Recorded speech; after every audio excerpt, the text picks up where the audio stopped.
Alright guys, so now we move to another heading, cables. So the cables are very important key component in the electrical distribution system. So now we are going to learn a little bit deeper in the about the cables and other related information. You can see here, what is a cable? What is the electrical cable? Mean the carrying electricity from one place to another place. This is a very easiest definition of the cable. Okay, so we use the cable to conduct or carrying the electricity one place to another place. And there is very important another term is available, that is called as a core. So what is core in cable? The core mean the conductive part of the electrical cable. Okay, very important point. Now I am going to introduce core. Here you can see here single core cables mean we already know the definition of the core. This is the conductive part of the electrical cable. So in the cable you can see there is a conductive part here. This is the conductive part, electricity conductive part. So this is called as a single core. There's only one core available, so that's why we call single core. Right, now you can see here there is a how many type of the core cables are there. So that is important another question. So we can say there is a two type of the core cables used in the power transmission. Okay, the first one is a single core cable, the second one is the multiple core cables. So single core cable mean there is only one conductive part in the cable.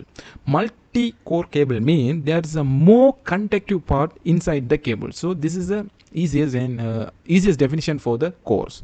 Right, now you can easily understand this is a single core. Okay, this is a single core cable because there is one conductive part inside the cable, so that's why we call it as a single core.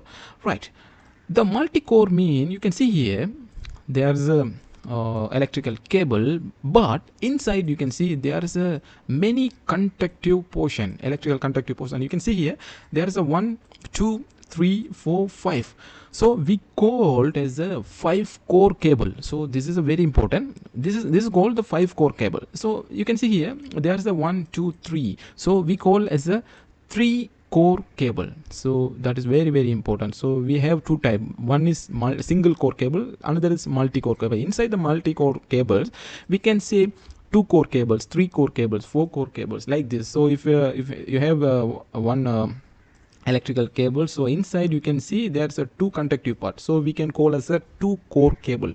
So this is a very easiest understanding for the core. Right, you can see here this is another important thing, the core insulation. We have to understand, this is a very technical point, but as a technical MEP quantity should be know these things. Core mean there is a one this is a conductive portion, is the core. So we have one conductor, one conductive the copper cables inside. So around this cable you can see here many different type of the insulation. So we just understand these things, so no need much about the insulation and other things, but we have to know. So there's the insulation portion also available. Okay, right, so this is a very important. Right, these are the cables, very basic introduction. Before start the quantity takeoff we should know these things, then we can easily start our quantity takeoff process. Right, now I'm going to show some another special things. Alright guys, we recently launched a new course. Yes, that is MEP quantity surveying practice. In this course includes various 15 MEP system. You can see in this screen HVAC system, lighting system, small power CCTV, firefighting, drainage system, fire alarm, chilled water supply, data and communication, electrical cable, electrical distribution, conveying system, plumbing system, access control system, public address system. So these are the main MEP system that we use in this course. Then each and every system we discussed many important things such as detailed technical analysis. So in this point you can learn a lot of MEP real-time construction technology. The second point is MEP systems drawing analysis. The third point, drawing legends analyze. Fourth one, quantity takeoff. Fifth one, measurement sheet preparation. Finally, the BOQ production. If you are interested for this course, just visit our official website managingqs.com and explore more.